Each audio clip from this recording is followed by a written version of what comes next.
Nothing on the Bunnell Foundation's Living with Cystic Fibrosis podcast should be considered medical advice. Medical advice can only come from your CF physician. Cystic fibrosis can be a devastating diagnosis, but living with the disease can bring positivity and a new appreciation for each day. From the Bunnell Foundation in Detroit, Michigan, it's the Living with Cystic Fibrosis podcast, sponsored by Vertex Pharmaceutical. Here's your host, Laura Bunnell. Rod Spadinger lives in New York now, and he is the co-founder of CF Vests for Life. I have known of Rod for years, but recently found out that he is starting a nonprofit to help people in third world countries get cystic fibrosis vests. Vests are to help with airway clearance in people with CF. You put on the vest, now it is run by batteries. It used to be that you had to plug in this heavy motor-ish type device that could weigh up to 40 pounds, but vests have certainly come a long way. So they break up that thick, sticky mucus in patients' lungs, people that have CF, as the vest vibrates around your lungs. This is relatively new. Parents used to do a hand percussion on the chest and back to break up the mucus, and many parents still have to do that because for whatever reason, they can't get their hands on a vest. It's either too expensive or they just don't have it in their country. And Mark Tremblay is the president of CF Vests for Life, and together these two are doing great work. Rod, why don't you tell us how your foundation came about? Kind of a neat story. It began in the beginning of 2020 in January, just kind of out of the blue. I guess to start, I received this message from a girl in Chile who I had no idea of. I didn't know who she was. She asked if I had cystic fibrosis, and of course I told her I did. She then asked me if I had a vest to give her, to donate to her. And I thought, this is weird. I said, I don't even know this girl. Why would anybody want to give a vest away? These are expensive. They save lives. You need vests. I thought, what an odd request. Why would anybody ask that? And I kind of pondered that for maybe, must have been like 5 minutes thinking, who is this girl? Why is she asking this? It doesn't make sense. And then I realized since I had my transplants, it had been about 2 years since, I thought, I don't need my vest anymore. So what the heck? Why don't I give it to her? So I got back to her and said, sure, I've got a vest. I'll get it to you. And I wound up sending my vest to her contact in Florida, who sent it to her in Chile. And I thought that was that. That's a one-off. Who else would ask that? Then maybe a couple of weeks later, still in January, Mohammed from Lebanon. Again, I had no idea who this was. He just popped up. Before we get to Mohammed, though, let's get back to, so this came about after you've lived how many years, because I don't remember how old you are, with cystic fibrosis? Obviously your entire life because you're born with it. But how old are you now? I am 48 now. So 48 years old. Give us a short version of what your life was cystic fibrosis. And then this request came to you post-transplant. And really, not only did it change your life, but it's changed the lives of others. Sure. I don't think my life story is anything special. It's no different than anyone else with CF. I was diagnosed when I was 3 months old. Was in the hospital kind of regularly until the age of 4. I'm from Hawaii, so I was living there at the age of 4. And the medical community back in 1976, just I think generally didn't know much about CF, and especially in Hawaii. Such a low population of CF patients there. So doctors in Hawaii told my parents there's nothing more they can do with me. Said that was going to be it. So my parents looked up the best CF doctor in the country called the CF Foundation, and they referred me to this Dr. Kramer in Texas. My family flew me out to Dallas, Texas to see Dr. Kramer, and he basically saved my life by telling my parents to, just, I don't know if he knew how much exercise would do for CF. This was about 40 years ago. My parents, just to keep him comfortable, make him run. And since then, from the age of 4 until the age of 17, they made me run at least 5 miles a day. I ran cross country, track and field, all of this. So until the age of 17, when I was diagnosed with MS, multiple sclerosis. I used that as my excuse to stop running because I hated running. Although I could have run, I decided not to. So it was at that point at 17 when I stopped exercising, I started to get sick. I think my next hospitalization, at the age of 4, I was not in the hospital at all. At about the age of 20 years, I had my first hospitalization. I just kind of started hospitalizations once every 2 years, once every year, once every 9 months. It just was a steady decline until I received my transplant at the age of 44. This is very unusual. There's nothing usual about this. MS and cystic fibrosis, yet you've just moved forward to change the lives of other people. Before we get into both you and Mark telling us about the people that you've helped, let me ask you this. How did they find out about you? I don't know really. They found me on social media. I don't know how the girl from Chile Valley, I don't know how she found me, but I believe Mohammed saw my posts on Instagram about CF, and he gathered from there that I had CF. It's amazing. I don't believe in coincidences. Twice in 1 month, random people asked me for vests. So I don't know, I kind of let that roll around in my mind for a few months. And then it was, must have been in maybe June, where I was involved in the CFF, Cystic Fibrosis Foundation virtual event. And I was working with Mark on a program. And I was kind of telling him about my story and about Mohammed and Valley and how these two people just came out of nowhere and wanted vests. So he and I talked, and Mark said, maybe this is something, maybe we can start something with this. And that's how the foundation started. And Mark, you also have cystic fibrosis. Tell us kind of a little bit about your journey and how it felt to connect with Rod. So I'm 51 and I have not transplanted yet. And I have some kind of a different story than a lot of CF patients. I was very sick. I was diagnosed in 1970. I was very sick early on. Treatments were horrible, missed tents, all this stuff. But I benefited because Stanford University in California was one of the kind of like the cutting edge hospitals for CF. And so they had these crazy treatments. Like we were all in missed tents. We were for a good period every day. And there was a lot of like cleaning and a lot of this kind of like boy in the bubble kind of stuff that they recommended and my parents implemented.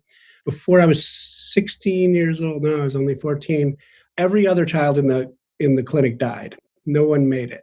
And I was the last one left. I entered a pretty dark period around actually 11 years old when my best friend with CF died.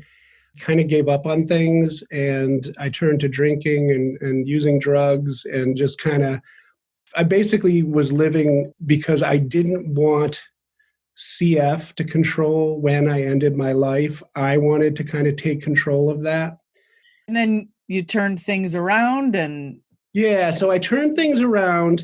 I got sober. But here you are now. I mean, what was your life expectancy when you were born? And then you met up with Rod. And so fast forward, I'm very, at this point when I met Rod, I was very into, doing everything I could, fundraising, everything I could to help people with CF, engaged, on social media and all that. And I meet Rod and he starts telling me a little bit about these two cases of these folks that asked for vests. And immediately it hit me as someone who had kind of run a nonprofit, managed one. This is literally one of the most efficient profit organizations in terms of reaching its target population with not necessitating a lot of cash donation, right? So we could get this thing started, we could get it moving, because what we're basically doing is depending on people with CF that are in Rod's position or in some cases in a position where their loved one passed with CF and there's a piece of equipment in their closet, to send it to someone else with CF, right? So then all we have to do is pay for shipping. So when he was telling me about this idea, I was like, oh, this is bigger than both of us. We've got 30,000 people in the United States that potentially have equipment and have access, because at that time modulators were now kind of like available to a lot of folks. So we have all this equipment and all this life-saving medication and everything else. And all we have to do is transfer it to the third world, right? So, it was an incredibly efficient model. And all we have to do is pay for shipping. So we kind of really came together on that. And Rod also, he's very humble, but Rod also wrote a book and he just really inspired me. He's always inspired me. So he's a real kindred spirit. And I love leading this organization with him. I say he's the heart of the organization. And Rod, so what year did you start the foundation? And tell us more about how many people you've helped. And again, we'll get into exactly the people you've helped, but tell us how the two of you have been able to make your dreams come true and other people's dreams come true in getting these vests and medical equipment to other people, you both have extraordinary stories. These aren't your average stories. I don't think anybody's story is average. They're all wonderful and different and amazing to me. So tell me, once you two connect, how fast did things go? It went pretty quickly. I think we got together, by chance really at the CFF event and started working on being 501c certified. So we sent in the paperwork. I sent it in June of 2020, and I believe we were certified in July of 2020. And since then, Mark is a huge attribute to the organization. He's got so many ideas. Really, since June of this year, or June of 2020, we've touched 19 CF patients in 13 countries. So what does it mean? Let's say I live in, I don't know, anywhere, Zimbabwe, or I'm in Ethiopia, and I find you and I want a vest, or I want some sort of medical thing. Is it a wish? Do I email you and say, here's my hope? For the most part, people find me on Facebook as I post what we're doing. I post our stories and our steps. And it's really organic. People just find me based on the stories, and they say I live. Usually it's the parents. Parents say, my child has CF. We live so-and-so. Can we get a vest from you? So, that's how it is. And it's organic in the way of how we get donors too. Similar manner. They see the post I put out and they see what we do. So people just message me. They say, I've got a vest. I've got this. I've got that. How can I get it to you? So you have all sorts of people contacting you. So somebody has a vest to give and they find you and they're like, hey, I've got this vest. And then someone else will say, hey, I need a vest. And so how does that connection happen then? How do you decide who to give it to and how it goes from there? I guess so far, the 19 people that we've helped, we constantly get vests in. And in fact, Mark keeps it at his place. He maybe has 24 vests and kind of coming every day. We get more vests every day from these people. I guess we have a collection. And when people come to me and say, I need a vest, I have a list of who is requested. And I just talk to Mark and say, okay, so-and-so needs a vest. Can we get it out to him? So it's just, I have a list of people who need vests. I have a list of people who've sent us vests, and I have a spreadsheet. I say, okay, so-and-so in this country needs a vest of size, this size. I look at my spreadsheet. I say, so-and-so in this state sent you a vest machine, and a vest garments of this size. Can you get it to so-and-so? I put together a shipping label, send it to Mark and his wife, and they sanitize the equipment, send it out. It's very simple. Mark, just one quick question. Is the biggest challenge paying for the shipping? Is that where kind of the fundraising comes in for you? There's a couple of things that are kind of interesting about this. So CF patients aren't really supposed to touch things that other CF patients have, right? From cross-contamination. This is well documented. So we have to go through, that is me and my wife. And my wife is actually kind of like, she really is instrumental in this because she's the treasurer, the secretary of the organization, but that's just a funny title because what she actually does is she receives the packages that potentially are contaminated by other CF patients that I cannot even touch. They're in my garage, but I cannot touch these items. So what she does is she actually goes through a very rigorous kind of infection controlled procedure to make sure that those items are completely made hygienic, if you will, so that other CF patients are safe when they receive them. And she also organizes all that. And, we are receiving between 3 and 4 packages a week now. It's enormous. I think we have close to $1 million in inventory right now. Rod will talk about it, but we're operating on a very small budget and the only choke point in the entire organization is cash donations so that we can move it. We have a great inventory, a rich inventory, and we have a very high demand. We have way more people in other countries that need this stuff. And the only real choke point is the cash. And the cash is for 2 things. One is shipping, but also all these countries have a VAT, a value-added tax, and the tax is pretty hefty. And so I would say probably 80% of our shipping charges are VAT, taxes that are assessed by other countries. And that's, I would say, the biggest obstacle we face in doing this. And one more little aspect to this is that all devices, medication, everything has to be doctor recommended. So we're not kind of operating like on this, okay, pure compassion. We're actually operating, we have a medical director. We're operating very much consistent with best practices for CF patients. So it's a lot to juggle, and Rod's doing an amazing job. Are you saying that they need a doctor's note that says they need the vest? So they have to fill out forms that say there is a necessity. You don't want to you have to confirm their diagnosis and all of that. Yep. And some of the equipment we provide in certain circumstances actually can be very detrimental to the patients that say they want them. Like we had one case in the UK where the doctor was like, absolutely, this person cannot be doing a vest. They need to get healthier before they do it. So we need to make sure that, we refer to our medical director, she opines on the different cases.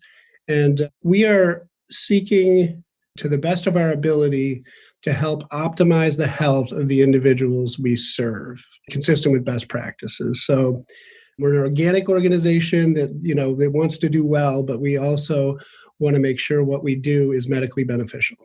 Well, I don't think we can say it enough in the podcast, but if somebody wants to donate, where do they go? Rod, where should people go if they are inspired at this moment and they want to help you out with shipping? They can find me in a couple of places. They can go to my Facebook my Facebook site, Rod Spadinger, or they can go to our website, CFS for Life. So it's CF Vests 4 life.org. Thank you. So now let's hear about the people. Tell me, Rod, about Mohammed. Tell me how you helped him and what this meant to everyone involved. Now, Mohammed is pretty special. He's 21 years old now. When we first met him, he was 20 years old. He's a Palestinian refugee living in Lebanon. And when he first approached us, he had a 17% lung function and he really had no CF care. He was telling Mark and I that his doctor was a heart doctor. So he had no really medical care in that way. He had no medication, this and that. And he had a hard time breathing because he had nothing. So he was one of the first people we sent the vest to. Sent him a vest. We wound up sending a portable oxygen concentrator. We sent him medication over a period of months. And he's kind of like a role model for us, especially since he was one of our first. He went from having no doctor, no medication, to pretty much almost first world treatments. In addition to what we gave him, he's been followed by American University in Beirut Hospital. So he's got top-notch doctors there. And even though he's no longer seen by that particular hospital, he's back to his hospital near his hometown.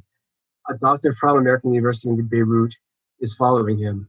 I guess we don't know how it happened, but maybe it's because we were fortunate to promote him. I mean, Mark went ahead and wrote an article on the Roundtable about Mohammed. Shortly thereafter, Mohammed had a video was made of him and his life circumstance by the social media company Camji. Shortly after that, this Beirut City channel in Lebanon did a very lengthy interview with him and his father. With all of that, on top of that, he was eventually listed on the Lebanese lung transplant list. He had the opportunity to perhaps be listed in a French transplant list. And it's amazing the journey he's taken. I was talking to him yesterday, messaging him yesterday, and he knows how much good has been done for him. He recognized that so few transplants are done in Lebanon. Like, for instance, he found out 2019 was the last transplant done. There was no transplant done in 2020. And he's among 11 people who are on the transplant list.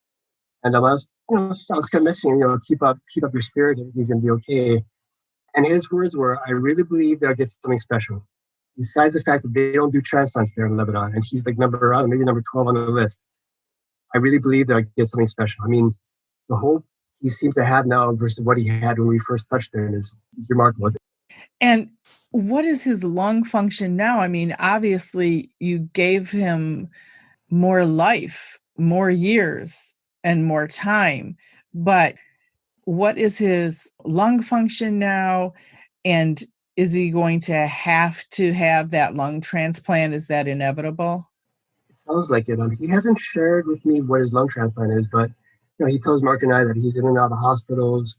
This last week, he was in the hospital just because he was having digestive issues, just dehydrated. So, I mean, he's kind of in and out of the hospital, but he asked one of his doctors a couple of weeks ago if he needed a transplant because he was feeling poorly and this and that. The doctor said he's not ready yet. So he will need it, but right now he's not at that stage. Can you send everything? Is it oxygen or is that not possible? Is there anything you can't send? I guess we sent him the oxygen concentrator. That was a step up from what he was before we sent that to him. He was using the metal tubes and he was having a difficult time transporting it to the hospital to get refilled. So we provided him with the oxygen concentrator. So we've really been able to provide him, fortunate to be able to provide him with whatever he needs. And the fact that he's being followed by a pristine hospital in his area, it seems like he doesn't need our help anymore. We just talked to him, we provided more support, and he's on the transplant list. So he's kind of good to go. He's in good hands.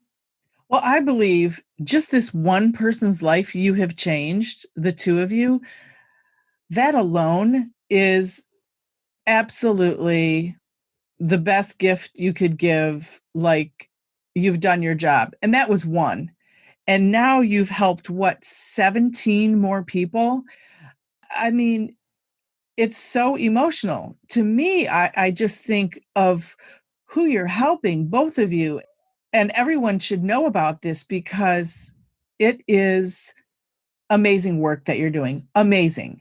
And I want to hear about the rest of the people too, but I just want you both to know what you're doing is so incredible and so selfless. And I'm so glad you're sharing your story. Now, I think it's Mark. You're going to tell us about Nampilo. Did I pronounce? Nampilo. So she's a hero. She's the only diagnosed cystic fibrosis patient in Swaziland. She's 21, I believe, and she just in so many ways is inspiring. When we first came into contact with her, we were actually at a CF virtual event, and she kind of entered a small group that I was in, with a kind of a quick video of her, but they have a lot of difficulty with their Wi-Fi and connectivity in Swaziland. So she was kind of in and out. And then she was in a group, I believe, a small group that Rod was in, and Rod connected with her. And it turned out basically that she's getting absolutely no care in Swaziland. So did a lot for her in terms of, initially, we thought, oh, we'll just provide a vest. Then her lung function is very low. So we provided her an oxygen concentrator, which really improves her quality of life. And in her case, it's hard to even believe if you have CF, but she didn't even have Creon. When you have cystic fibrosis, one of kind of the most basic, cheapest medications you have to have is an enzyme that you take orally, and it allows you to digest your food. Without Creon, your digestion is like 80 to 90% deficient. So interestingly, if you go back in time to the 40s and stuff, CF undiagnosed was just basically baby died of diarrhea. So that's physically, her weight was very low. So she said to us, so we were trying to figure out what can we do for her? And we were able to get her lots of medications. And one of the things she said is, oh, I can't take Creon because it doesn't work for me. So Rod had the idea. Rod's like, I wonder how it is that it doesn't work for her. Because she said she needed a different type of enzyme. And I thought so. I thought too, I was like, how does it not work for her? It's the most basic thing with cystic fibrosis. And it turns out, because there's such a paucity of medication available at the public clinics and stuff, that she was being provided 1 pill a day.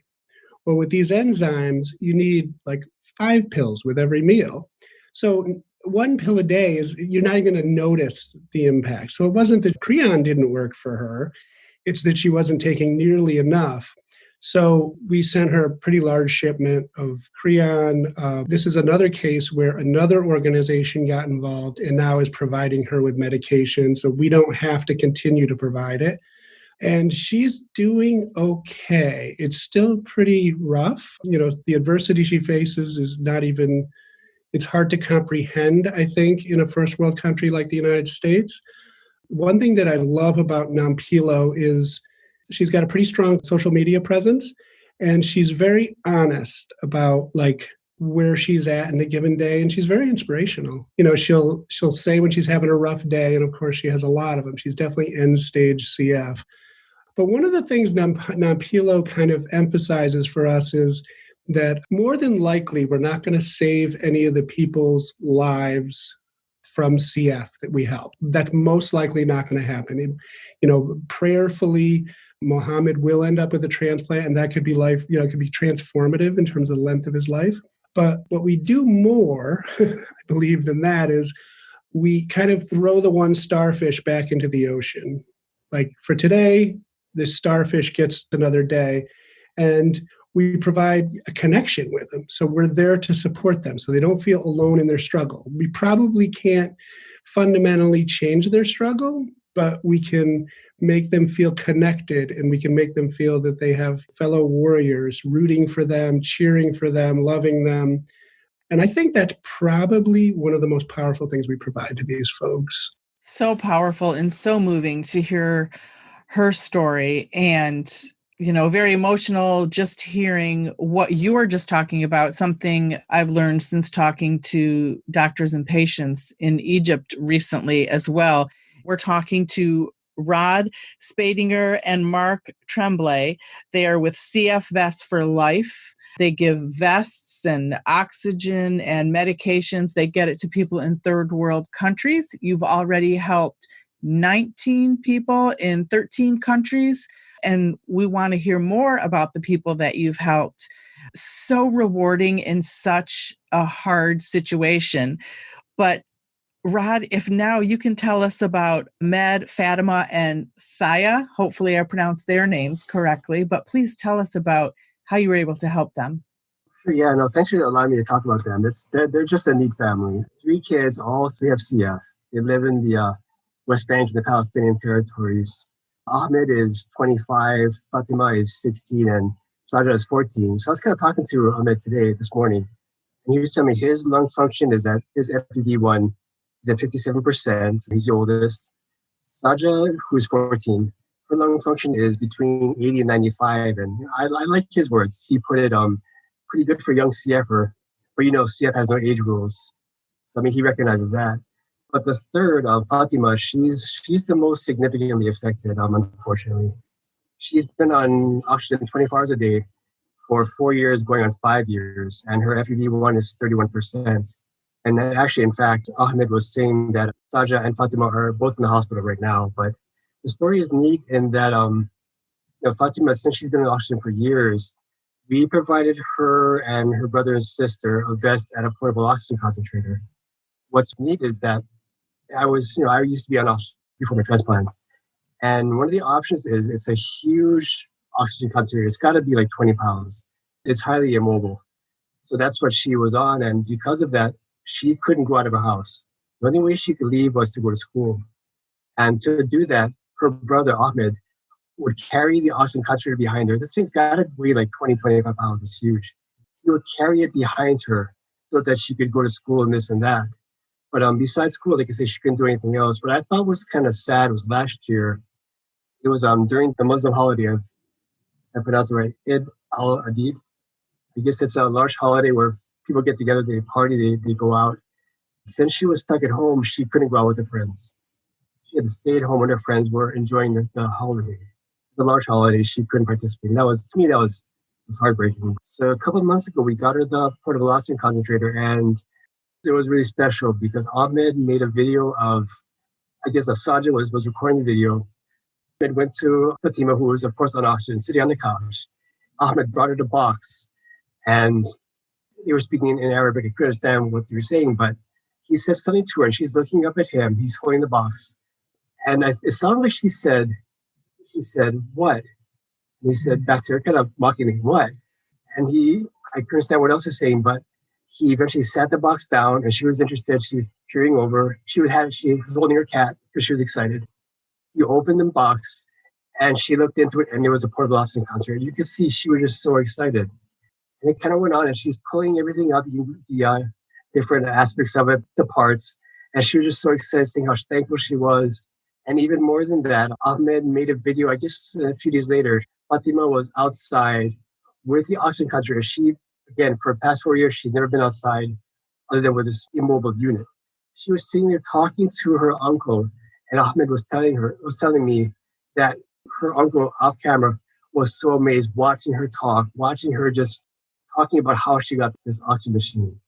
That's what she said. She said she felt like a free bird. That's exactly what she said. It gave her freedom, right? It gave her freedom she had not had in a while, obviously. That is fantastic. And we're talking to Rod Spadinger, the executive director of CF Vests for Life, and Mark Tremblay, who is the president of CF Vests for Life. You've been in business, so to speak, less than a year, changing the world. It's such a wonderful story. Do you pinch yourself every day as you continue to be able to help people? I don't know how this sounds, but I kind of feel like this is my mission. I sincerely do, because I've been given so many gifts. The fact that I saw a doctor when I was 4 years old who pretty much saved my life. I got the transplant 3.5 years ago, and my donor, Joni Marie, was my donor. We must have matched so perfectly, because it's been 3.5 years, I've had no issues. So I feel like doing this, hopefully we're affecting and hopefully changing lives. I think this is my mission. I need to give back, and this is why I do this. I mean, I love doing that, and having Mark as a partner is priceless. I mean, the fact that I was able just to by happenstance connect with Mark, and we were building what's pretty small right now, but I just think this is what I'm supposed to do, and everything just fell into place. So I guess I pinch myself, but I don't know. I'm just happy to be helping. Well, I completely believe that it was meant to be, and you're definitely on this path and helping so many people.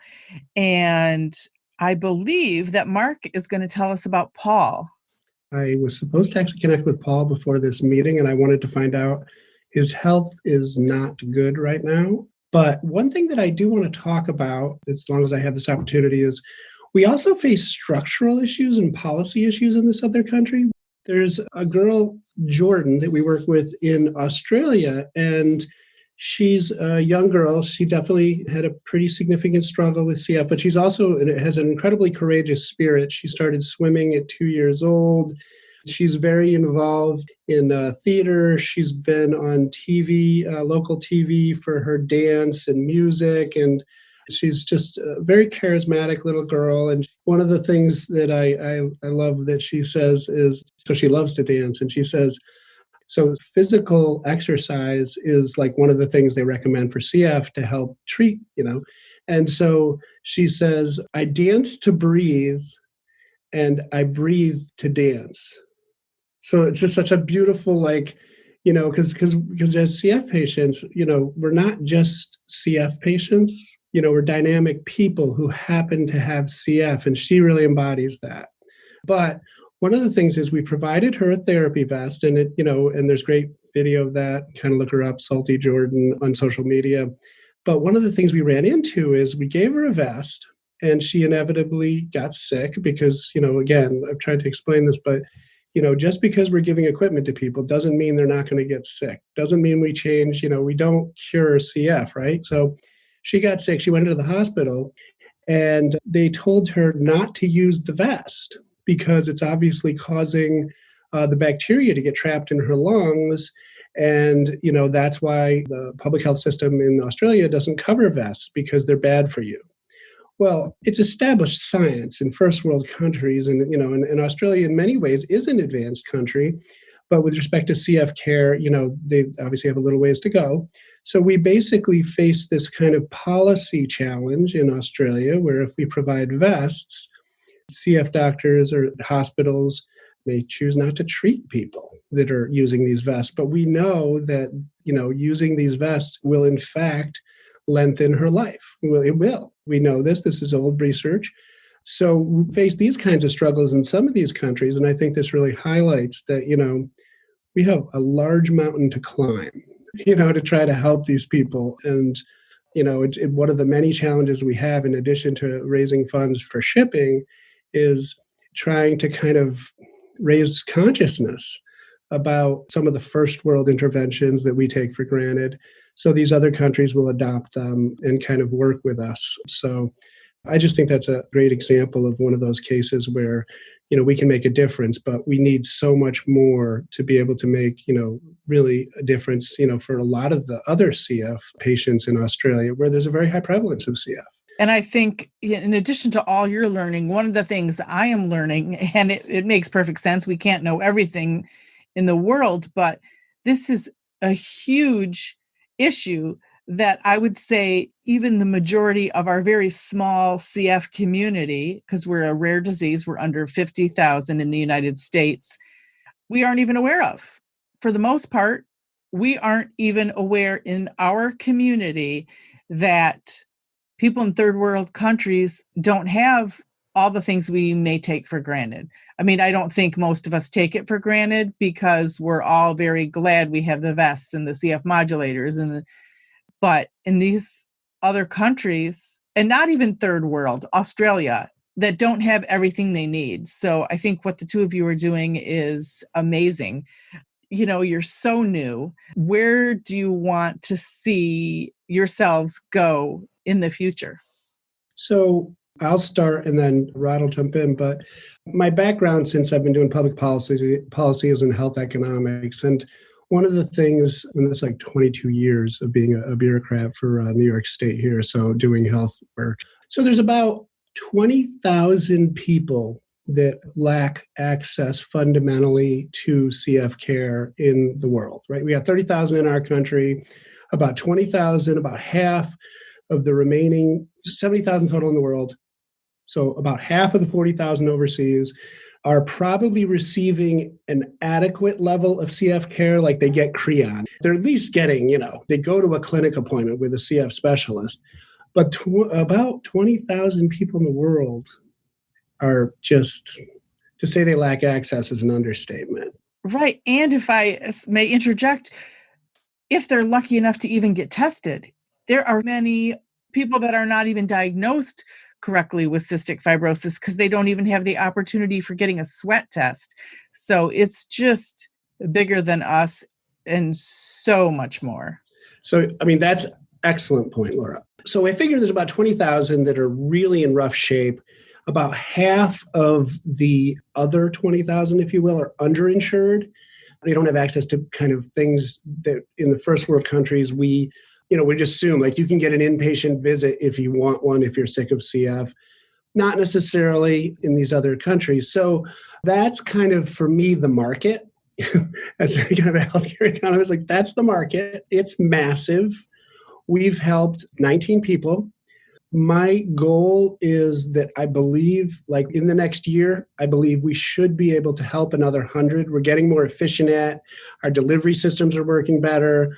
We have big goals for our fundraising, and that's great. And, I definitely sleep well at night knowing that we can do that. But one of the things that we do, which I believe is actually bigger than that, is by forming connections with people, what we're doing, there's like a learned helplessness piece to this whole thing. If you're born with CF in Swaziland, you have no hope. But if we can reach out and help make a difference, what we do is by basically fulfilling the promise that we make when we say we're going to send you a vest, when we say you're going to send you an oxygen concentrator, we provide a concrete reason to have faith and hope, right? So we provide a concrete, something they can kind of like, they can rest on and say, you know what? So many people have promised me this. So many people have said they would do this. So many people have said I was going to be okay. And here I am. I keep getting sicker, and sicker, and there appears to be no hope. And you get this learned helplessness after a while. It's just my lot in life. So two things. We fulfill kind of that promise, that longing, like I need someone, I tend to have a little more romantic view of things, but like they're looking for love. And not just from their family, but like concrete love, right? So we provide that love. We say, we're with you no matter what. If you go into the hospital, we're with you. We're going to send Facebook messages. We're going to text you. We're going to call you. And just simply for the reason that we have shared experience. Not because you did something or had to do something or be someone or, win an award, but simply because we have a shared experience, right? So we're brothers and sisters in that experience. But that's not only, what the amazing thing is we're not only providing hope to that patient, the family and the community are impacted, right? So what we're doing in essence is we're building a connection with the third world. And the way we've done that, which Rod didn't really talk about, is when we reach out to these people and we connect with them, the entire first world CF community connects with them. I can't tell you how many people, like when Pilo posts something on Facebook or whatever, hundreds of people, 100 of whom I know from this country, comment. They're all with her. We're literally we're shrinking the oceans, right, between these people.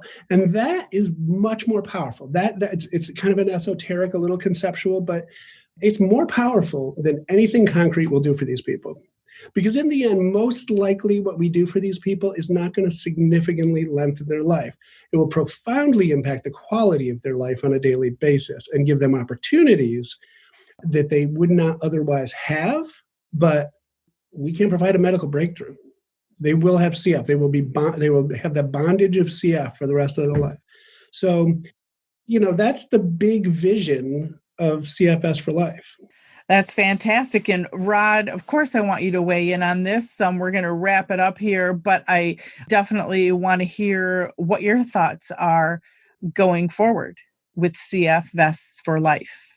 It's kind of like what you said. We're so new. We don't really know solidly what's ahead of us. But what's kind of neat is that the connections we've gained.